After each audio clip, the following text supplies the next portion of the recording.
Ya, Assalamualaikum warahmatullahi wabarakatuh.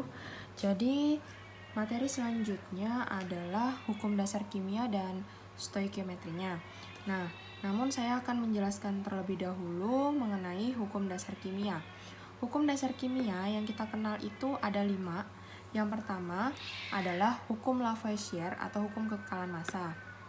Hukum kekekalan massa ini artinya massa itu kekal dalam sistem tertutup, sehingga massa sebelum reaksi akan sama dengan massa sesudah reaksi.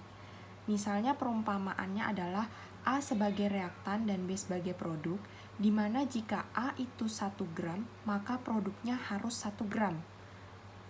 Andai kata seperti kertas, ketika ditimbang beratnya 1 gram, lalu dibakar, itu abu yang dihasilkan apabila terjadi dalam sistem tertutup juga harus 1 gram. Nah, contoh lainnya, misalnya reaksi antara gas hidrogen dengan gas oksigen menghasilkan air. Namun ini bisa juga disetarakan, tapi untuk koefisiennya tidak pengaruh ya. Nah, jadi apabila sudah tersedia 1 gram gas hidrogen, kemudian ada gas oksigen yang kita tidak tahu berapa yang dibutuhkan, namun dihasilkan H2O sebanyak 3 gram, di mana reaksi ini terjadi dalam sistem tertutup, maka kita dapat menentukan berapa banyak O2 yang dibutuhkan, yakni sebesar 2 gram. Sehingga massa sebelum reaksi yaitu 3 gram dan massa sesudah reaksi juga 3 gram. Besarnya adalah sama. Jadi itu hukum kekekalan massa. Lanjut, hukum yang kedua adalah hukum Proust atau hukum perbandingan tetap. Artinya, perbandingan massa unsur dalam senyawa itu adalah tertentu dan tetap. Misalnya, senyawa langsungnya itu adalah NaCl. Jadi, NaCl kan kita tuliskan sebagai NaCl. Bukan NaCl2, tidak seperti ini. Jadi penulisan yang tepat adalah seperti ini. Nah, misalnya ada senyawa AB. AB ini memiliki perbandingan 2:3, sehingga apabila 2 gram bereaksi dan 3 gram bereaksi, maka akan terbentuk sebanyak 5 gram AB. Jadi dalam hukum Proust tetap menggunakan hukum Lavoisier untuk menentukan massa produknya. Jadi ini dianggap juga dalam sistem tertutup. Nah, apabila 4 gram AB itu bereaksi dengan 6 gram, perbandingannya harus tetap 2:3. Jadi misalnya 10 gram, maka untuk B-nya yang dibutuhkan adalah 15 gram, tetap 2:3. Nah, bagaimana kalau misalnya ternyata 6 gramnya ini berlebih? Kita bisa lihat contoh pada tabel ini. Misalnya ada reaksi antara H2 dan O2 menghasilkan H2O. Apabila terdapat 1 gram H2, jadi diketahui bahwa perbandingan untuk H2 yang bereaksi dengan O2 yang bereaksi adalah 1:8, sehingga ini keduanya habis bereaksi, 1 gram dan 8 gram, 1 tambah 8 hasilnya adalah 9. Jadi massa reaksi sisa tidak ada. Nah, artinya untuk perbandingannya itu adalah 1:8:9. Karena tidak ada massa reaksi yang bersisa.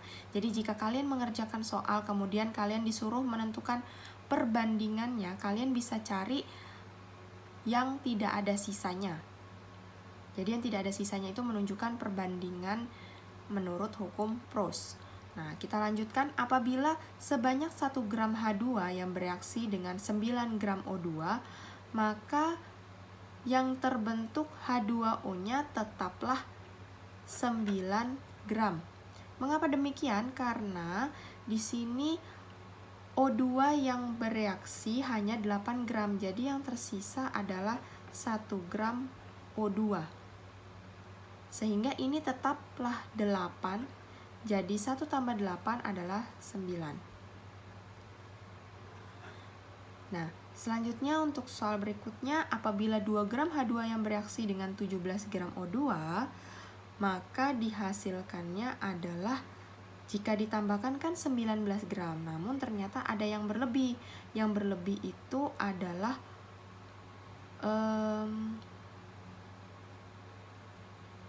mohon maaf, ini seharusnya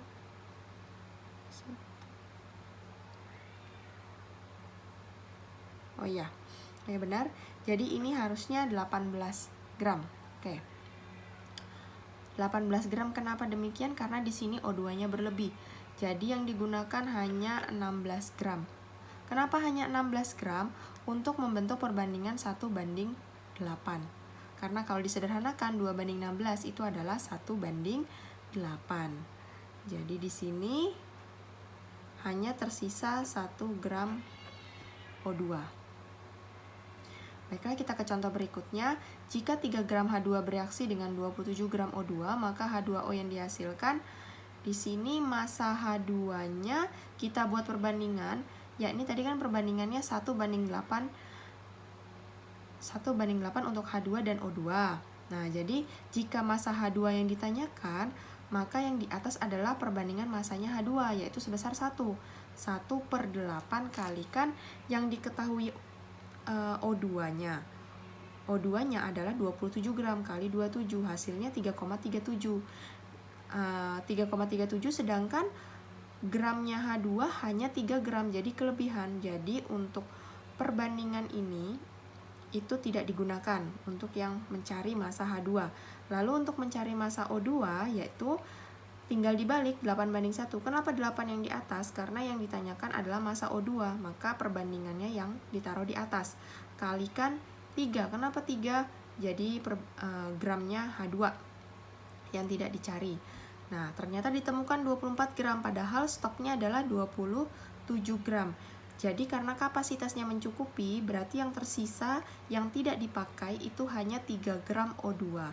Jadi untuk H2O yang dihasilkan adalah tinggal menambahkan H2 3 gram, ini dipakai habis bereaksi karena yang tidak habis bereaksi ternyata hanya O2, yakni sebesar 24 gram. Jadi 3 tambah 24 yaitu 27 gram. Kita lanjutkan, hukum yang berikutnya adalah hukum Dalton, yaitu kelipatan perbandingan. Hukum Dalton hanya berlaku apabila kedua unsur itu bisa membentuk lebih dari satu senyawa. Saya di sini memberikan contoh C dan O jika berikatan akan membentuk karbon monoksida dan karbon dioksida.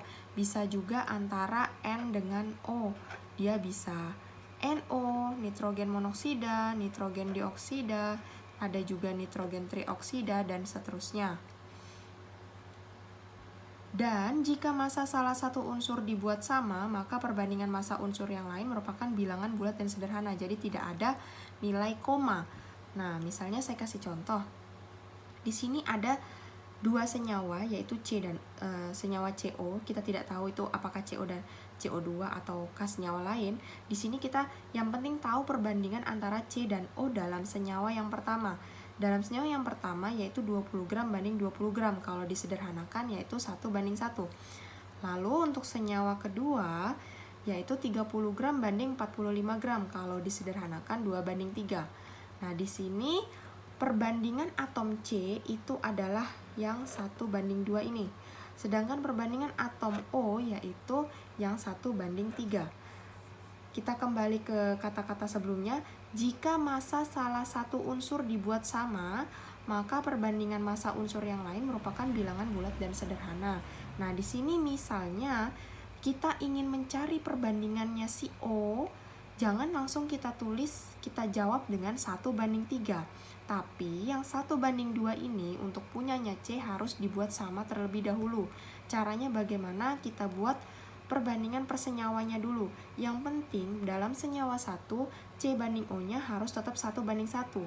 Boleh kalian bikin 2:2, walaupun kan kalau disederhanakan tetap 1:1.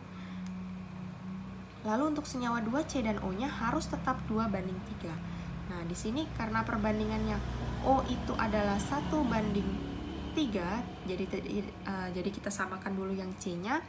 Yang C di sini supaya sama, di bawah sudah 2, jadi di atas kita kalikan 2 sehingga 2 banding 2. Nah, jadi 2 banding 2 dan yang di bawah tetap kalikan 1 saja. Jadi 2 banding 3. Jadi 2 banding 2 dan 2 banding 3. Karena yang O ini sudah sama, karena yang C sudah sama, jadi perbandingannya O ini 2 banding 3. Dalam senyawa 1, dalam senyawa 2.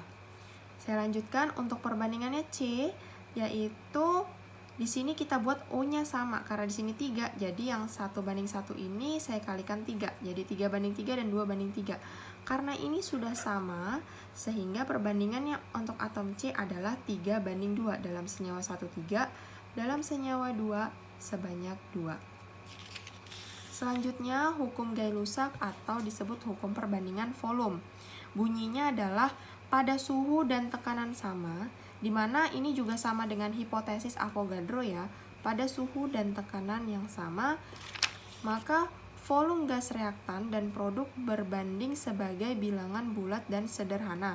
Jadi untuk Gay-Lussac ini kita memperhatikan volumenya. Saya kasih contoh di sini, reaksi antara gas H2 dan O2 menjadi H2O, di mana perbandingan koefisien di sini dianggap sebagai perbandingan volume juga. Jadi perbandingan volumenya adalah 2 banding 1 banding 2. 2 ini saya tambahkan dari cara penyetaraan reaksi.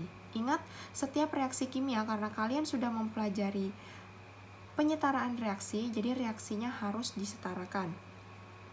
Selanjutnya, apabila yang bereaksi adalah 300 ml H2, sehingga yang dibutuhkan untuk O2, karena perbandingannya 1 banding 2, kita buat 1/2 kali 300 sama dengan 150 ml. Sama halnya dengan ini, sebenarnya karena koefisiennya sama, jadi langsung saja, pasti nilainya sama. Dan kelemahan dari hukum Gay-Lussac ini adalah dia hanya berlaku untuk reaksi dalam wujud gas. Dan yang terakhir adalah hipotesis Avogadro, di mana semua gas yang volumenya sama akan mengandung jumlah molekul yang sama pula. Jadi saya kasih contoh, 2H2 ditambah O2 menjadi 2H2O, yaitu di sini koefisien juga menandakan selain untuk volume, tetapi di dalam hipotesis Avogadro molekul menandakan koefisiennya. Jadi 2 molekul berarti koefisiennya 2, 1 molekul O2 dan 2 molekul H2O. Di sini saya gambarkan H2 sebanyak 2 molekul. Ini molekul pertama, ini molekul kedua, dan ini adalah O2 sebanyak 1 molekul. Nah, maka dia akan berikatan. Ini akan terpecah dan berikatan dengan H2, membentuk 2 molekul H2O. Contoh yang kedua untuk pengertian dari hipotesis Avogadro, di mana apabila 100 ml belerang, jadi ini juga perpaduan antara hukum Gay-Lussac tadi dengan hipotesis Avogadro ya. Apabila 100 ml belerang bereaksi dengan 150 ml O2 akan menghasilkan 100 ml senyawa SXOY. Tentukan rumus molekul. Rumus molekul itu apa? Rumus molekul itu seperti ini. Jadi H2O, NaCl, misalnya tadi HCl, misalnya ada juga H2SO4, bukan NaCl2 itu kan tidak ada ya. Jadi maksudnya rumus molekul itu adalah bentuk senyawanya. Nah, di sini SXOY, X-nya berapa, Y-nya berapa. Nah, di sini memang sudah saya tuliskan jawabannya. Bagaimana cara memperolehnya sehingga terdapat SO3. Jadi, dikatakan bahwa belerang, yaitu S bereaksi dengan O2 menghasilkan SXOY. Nah, kita tuliskan volume di bawahnya, lalu kita sederhanakan. Jadi perbandingannya 2 banding 3 banding 2. Ingat, perbandingan volume tadi merupakan perbandingan koefisien, sehingga bisa kita tempatkan koefisiennya S adalah 2, O2 itu adalah 3, dan SXOY-nya adalah 2. Sehingga kita dapatkan X. Di sebelah kiri, untuk X-nya itu adalah punyanya S, jadi S-nya itu di sini adalah 2X, 2 kali X, di sini adalah 2, jadi 2X sama dengan 2, sama X-nya ketemu 1.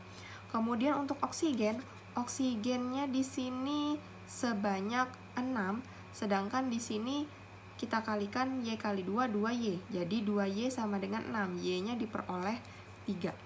Sehingga untuk rumus molekulnya S1 tidak perlu ditulis, O3 belerang trioksida. Sampai sini jika ada yang masih kurang paham bisa langsung ditanyakan di WA. Selamat belajar. Wassalamualaikum warahmatullahi wabarakatuh.